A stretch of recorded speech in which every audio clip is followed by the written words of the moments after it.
Suppose நம்ம அப்படியே கிராண்டா ட்ரெஸ் பண்ணிக்கணும் அப்படின்னா கூட நம்மளே அந்த காட்டெல்லாம் பார்த்து அதுக்கேற்ற குவாலிட்டி வாங்கிட்டு நம்ம செஞ்சுக்கணும். சரிங்களா?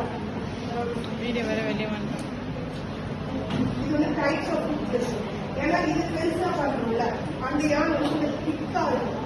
அப்போ வந்து நம்ம என்ன பண்ணுவோம், நமக்கு ஒரு 6.5 mm ப்ராடக்ட் ஏற்ற மாதிரி மாறும். நம்ம சின்னதா சுத்தி இது பண்ண சொல்லி இதெல்லாம் வந்து ஒரு 4 mm ஊக்கில பண்ணலாம். சரிங்களா? இதெல்லாம் வந்து கொஞ்சம் பெருசா இருக்கும். இதை விட ரொம்ப குட்டியா இதெல்லாம் வந்து பார்த்தீங்கன்னா இப்போ நம்ம 3 mm அப்புறம் பண்ணாதான் இந்த ஷேப் வரும். அதுக்கேற்ற மாதிரி நம்ம யான்ஸும் எடுத்துக்கணும். சரிங்களா? இதுவே வந்து பிளேட் இருக்கு. 1 plate, 2 plate, 3 plate, 6 plate, 8 plate, 10 plate இருக்கு. சரிங்களா?